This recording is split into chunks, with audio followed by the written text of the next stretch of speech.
Tonight on CTV News, as Canterbury remembers the 4th anniversary, just how well is the residential rebuild going? We've got an update. A local charity doing its bid to help out the housing crisis, and the latest baby delighting Arana Wildlife Park.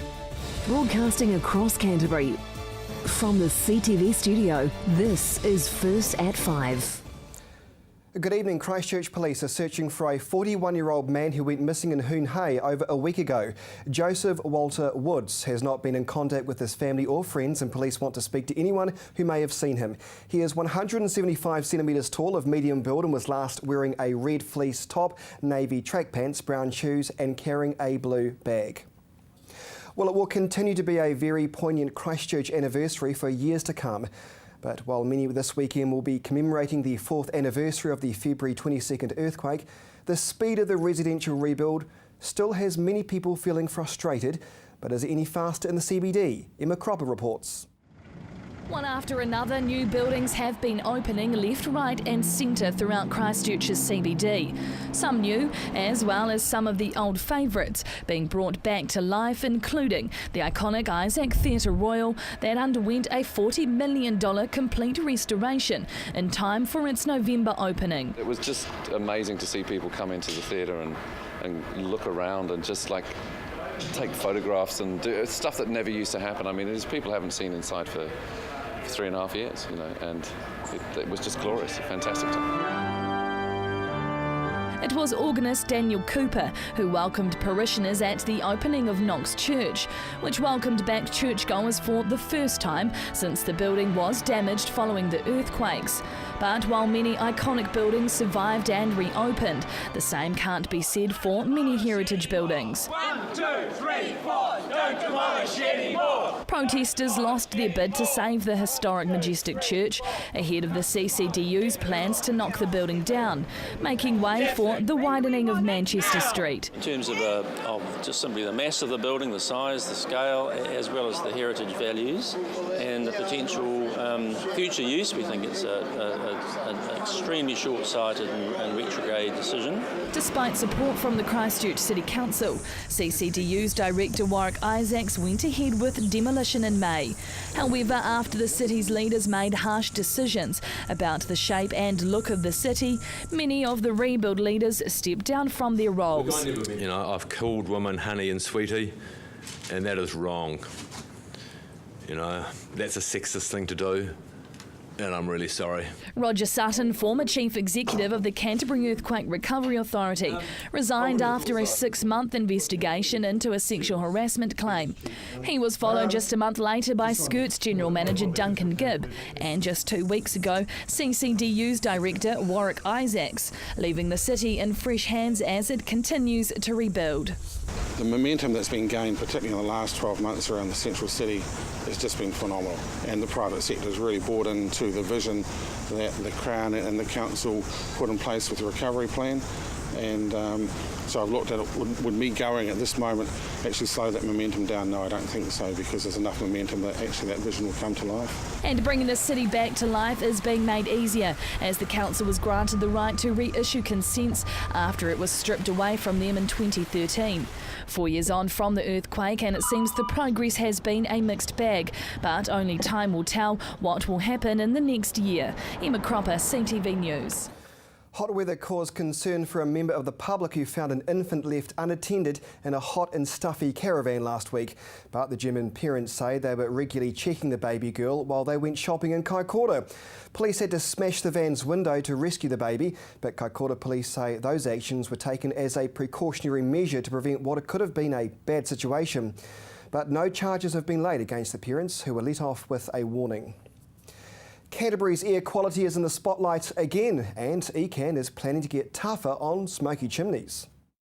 Cantabrians can have their say from next week on the latest air quality standards proposed by Environment Canterbury.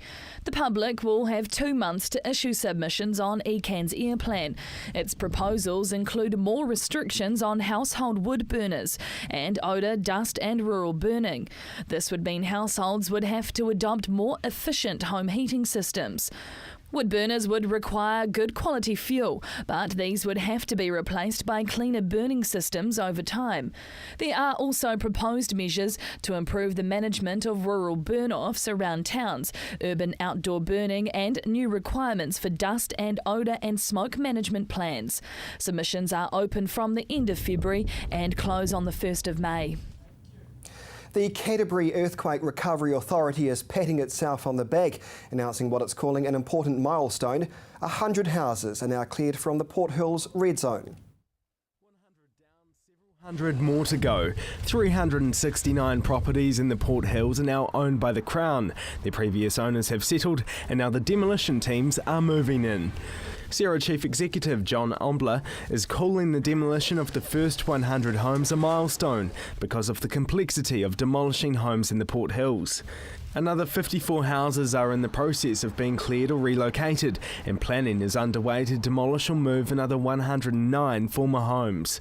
The final opportunity for eligible property owners to accept a voluntary offer is also drawing near. The last extension expires on the 27th. John Ombler says there'll be no further extensions to the expiry date of the voluntary Crown offer. However, Port Hills property owners are able to apply for case-by-case extensions to their settlement date, which is when the property needs to be vacant, up until a final settlement date of 30 June this year. He says if property owners intend to apply for a settlement extension, they will need to submit a signed sale and purchase agreement by the 27th of February and their request for an extension by the 31st of March. Owners of vacant, commercial and uninsured properties in the Port Hills red zones are yet to receive a Crown offer. There's more evidence to suggest why you may want to quit the booze. A Christchurch-based researcher is highlighting a link between alcohol and cancer. A Christchurch-based researcher is claiming new research highlights the link between alcohol and cancer. It's no secret that Professor Doug Salmon is against alcohol. In fact, he despises it and the companies that sell it. He now says that new research published in the New Zealand Medical Journal today highlights the influence of alcohol in other common cancers, such as bowel cancer, which affects both men and women. Alcohol Action New Zealand medical spokesperson Professor Doug Salmon says this link with cancer is not so well known. Ethyl alcohol in beer, wine and spirits is a Group 1 carcinogen. That means it's a chemical which can directly cause cancer. He says alcohol is New Zealand's favourite recreational drug, which could mean the rate of cancers could be a lot lower if heavy drinking is curtailed. New Zealand's first conference on alcohol and cancer will discuss this research later this year. Still to come here on CTV News, a new baby for Arana Park.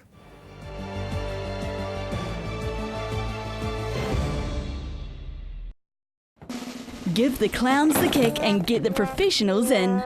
If you're just having repairs done, A1 Movers has the option of self-storage on your property, so you can keep all your items within arm's reach. A1 Movers can also carefully handle and wrap your items, ensuring they have a safe journey. But if you can't move into your new home straight away, they can store your items in their secure storage facility. With so many options and a satisfaction guarantee, A1 Movers is your careful, caring moving company. At NCRE, there is no job too big or too tough. From commercial fridge and freezers to farming and dairy refrigeration, we can take care of all your refrigeration needs. NCRE, we'll get you sorted. Looking for that perfect gift for a loved one? Wanting to add some vibrance to your home? Or just looking to brighten up your workplace? No matter the occasion, the Hitching Post has something for everyone. Lose yourself in their extensive range of homeware, art, glass and plasma cut metalwork. The Hitching Post is your one-stop shop for great style and quality. So come on down to the Hitching Post, 722 Marshland Road. Hi, I'm Mark and welcome to Staywell Pharmacy. At Staywell Pharmacy we do more than just dispense prescriptions. If you're looking for a new perspective on your health options from a qualified health professional, then come in and see us. We have 2 private consultation rooms where you can discuss your health needs with our team in confidence. We combine the best of the health food shop and a pharmacy to give you a holistic approach. For a new direction in your future health, call us for an appointment. Staywell Pharmacy. Live well, stay well.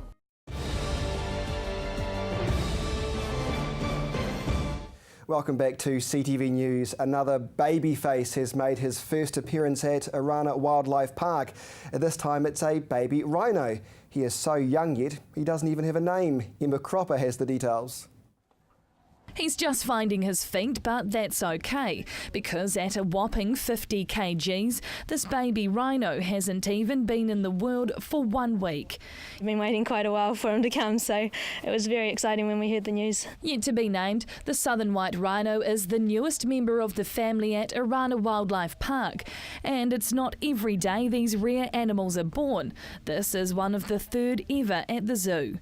It can be quite tricky. They do take quite a bit of time and effort and that sort of thing to have a calf, and it is quite a long gestation period. They've got about a 16-month wait, so it can take, that part in itself is quite a while, and it goes pretty smoothly usually. Despite being sleepy while we filmed the newborn, we've been told it's not quite his personality. He's very energetic, he's quite boisterous, he likes to play, and I think he's going to cause a bit of trouble as he gets older with the herd. At one point there were only around 30 of its breed left in the wild, with a life expectancy of up to 50 years.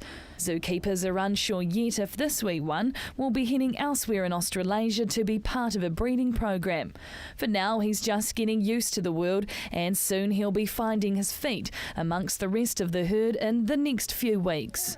We will start looking at introducing him to the rest of the group over the next kind of week or so, and then he'll live in with his mum in the herd. He's much smaller in size than his 12-year-old mother Tamu, but he's growing at a rate of 2 kgs a day, and so far his mother is a model of perfection at looking after her offspring. She's really good. This is her second calf, so she's already done it once before, and this little guy is really, really healthy.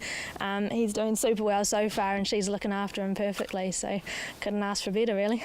All going well, and the baby calf behind me will be out of the yards and on display at Orana Park on Sunday. Emma Cropper, CTV News. Very cute.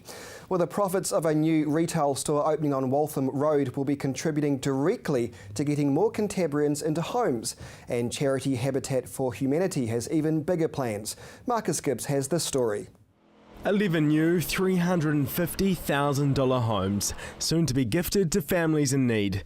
Bayswater Crescent is the latest base for Habitat for Humanity as the charity works magic in Christchurch's quake-damaged communities. There's great need out there at the moment. A lot of our families are coming from quite substandard housing and are very, very happy to be moving into brand new homes. And it's the charity's new store that's going to make sure Habitat for Humanity can build an additional 9 homes to help even more families. The Restore has been dubbed the superstore of pre-love. It's essentially a second-hand shop, but almost anything can be found here. It's a bargain hunter's dream. The store has been a huge labour of love, and we expect it to do a lot to assist Habitat in building houses in Christchurch. The 21 home projects will cost Habitat for Humanity $7.5 million. That money will come from grants and the proceeds from selling items at the store. Peter's hoping to make several $100,000 over the next few years. We know from the performance that we're seeing in places like Auckland and Hamilton and Invercargill that we'll get that sort of turnover, and that we will deliver a surplus that'll assist us in building homes. Store manager Linda is expecting huge crowds when Restore officially opens its stores tomorrow. She's already come across 2 sought-after items. We've got vintage Chanel handbags, we've got American clocks that people bring in. It's probably been in a dark cupboard for about 20 years, and then suddenly it comes out and people donate things like that. Volunteers man the store during the week. Families benefiting from new homes help out, and any time spent here can be taken off the 500 hours they need to donate to help build their new home. Those families work together with each other on site, building each other's houses together, and so while they work together and rub shoulders together, a solid community is formed. Emma will be volunteering 4 days a week. Her current rental is overcrowded and her young family wants a place to call their own. One of the 11 homes being built at the moment will soon be hers, and she's extremely grateful. We feel so blessed as a family to get this opportunity. I just think of the days before we had this, it was a constant battle. She's gaining crucial retail experience in the process. We've done a bit of everything. There's been painting and shelving just to help it to begin, to set up, but now it's sorting through the boxes and the clothing and then selling and meeting customers. This is the 11th store in New Zealand, but the first for Christchurch. Overseas, 800 stores operate, bringing in millions of dollars every year to help build homes like these. And after hard work and labour, a family in need, like Emma's, can move in. Very happy moment for everybody, really, for them to be moving into a lovely new home, and for us to having done something to really help people and give people hope for the future. The aim is to have the first 6 families moving in by the middle of the year, all helped by the proceeds of the sales in the store.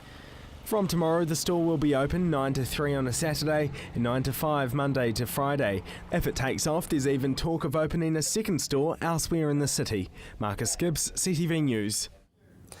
And with the rebuild continuing, other sectors in Christchurch are also benefiting from that. But who and just how much? Perhaps it's no surprise, but the Christchurch rebuild is faring well on the latest ASB economic scorecard. But despite earning a 5-star rating by the report, which consolidates key economic indicators, wage growth has not kept up with the development. According to the report, consumer confidence, employment and retail sales are all up, fueled by the city's post-earthquake construction demand.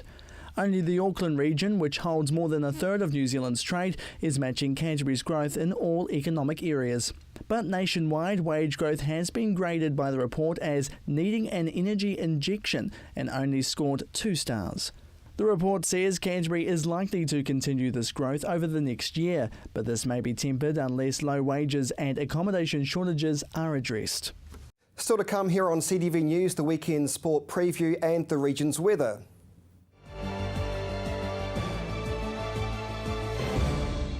Blackwells has a proud history presenting leading vehicle brands, extensive backup and service for a total one-stop driving experience. Holden, Mazda and HSV new and used vehicle sales, servicing, parts, paint and panel, Isuzu truck sales and service, all together in one convenient location.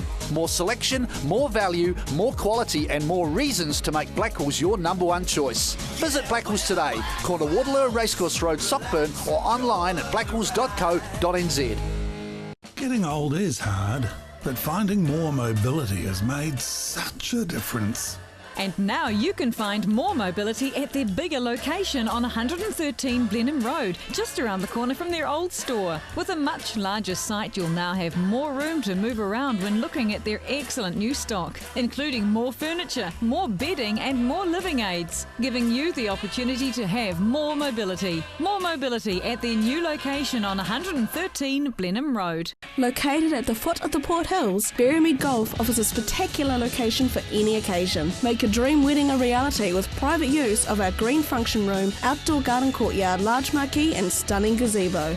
Or for your next conference, enjoy the relaxed atmosphere of Berrymead Golf, offering a private, spacious conference room with special deals to make any break a true break. All with customised catering from the Wow Cafe. Berrymead Golf, 50 Berrymead Park Drive, right next to the Berrymead Heritage Park. The legend continues. Neil Diamond, live in concert. Labour Weekend. Saturday, October 24, Dunedin, Forsyth Bar Stadium. A night of vintage Neil Diamond with all your favourite hits. Tickets on sale now at ticketdirect.co.nz. Don't miss Neil Diamond. Tour details at daintygroup.com.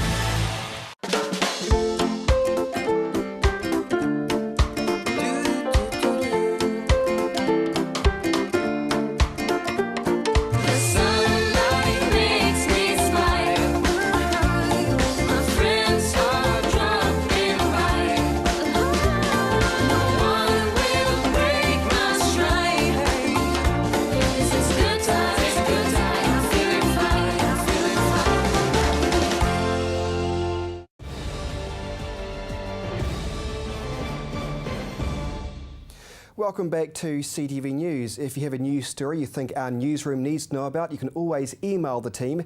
The email address is news@ctv.co.nz. And don't forget, this broadcast repeats at 6:30pm here on CTV and at 9:30pm as well. It's also available on demand at ctv.co.nz and screens at Rebuild Christchurch's website too, which is rebuildchristchurch.co.nz. Well, now here's Jared McCulloch with the weekend sports preview.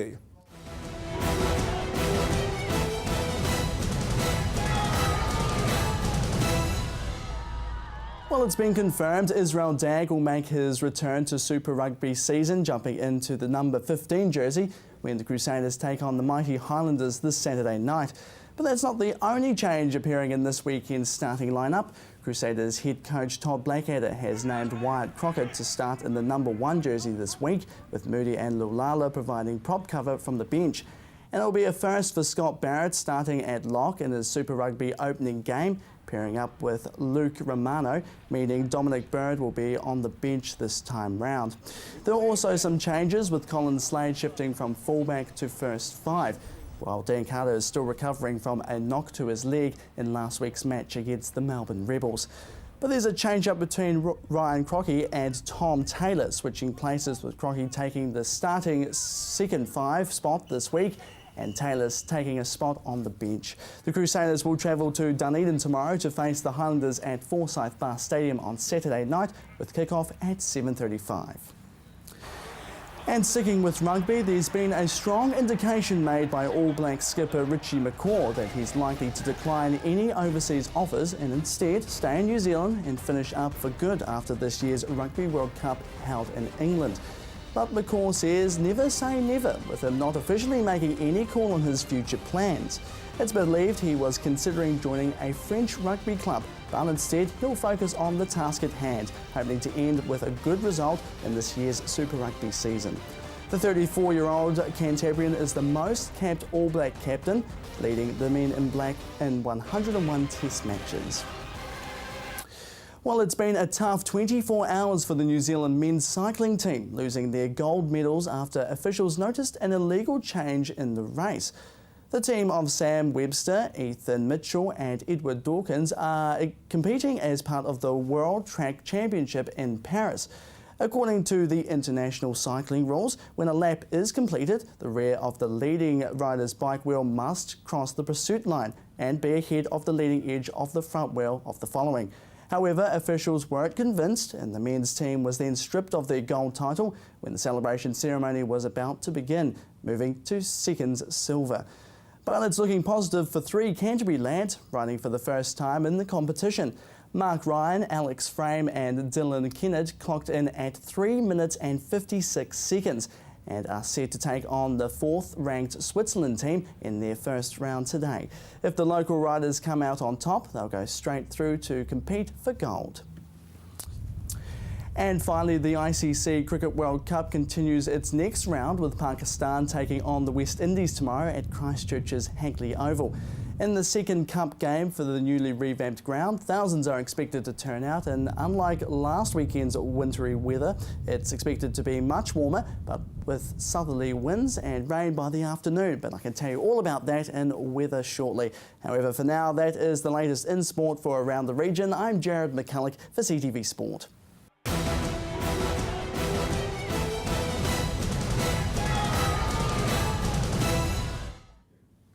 Thanks, Jared. Looks like a big weekend of sport right here in Canterbury. Now, time for your region's weather. Let's take a look at your weather now. Timaru, your high was 21. Temuka and Geraldine, slightly warmer, 22 degrees. Ashburton and Methven, you are both on 21 today. Rakai, a similar picture for you, 21 also. Darfield was a mild 21 today. Leeston and Rolleston, 20 degrees. Lincoln and Christchurch, 20 was your high. Over in Akaroa now, it was a cooler day for you today, sitting on 20 degrees. Further north, Kaiapoi, Rangiora and Amberley, you hit a high of 21 degrees.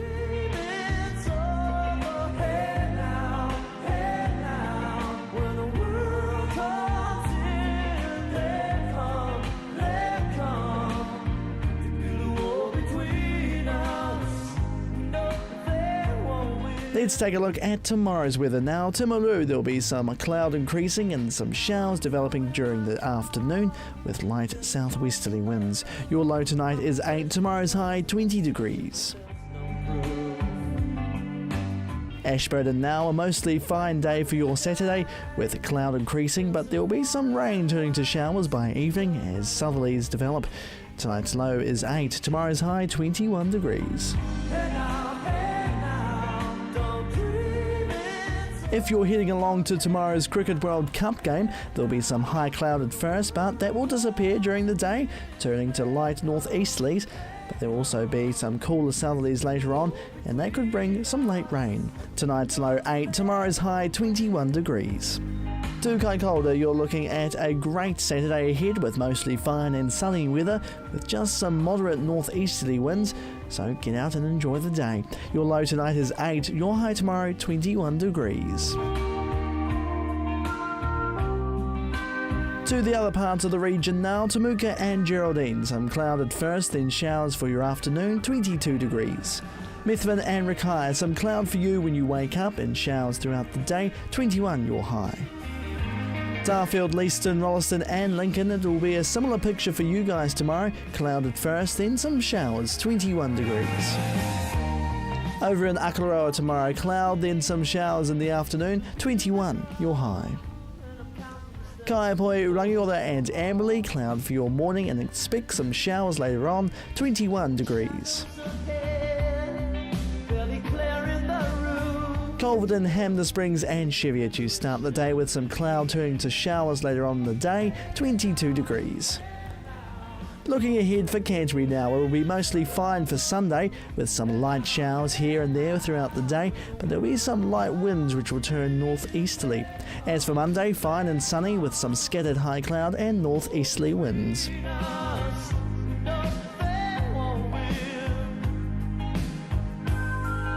Tuesday will be a similar picture with some mild and fine weather, some high cloud and northeasterly winds.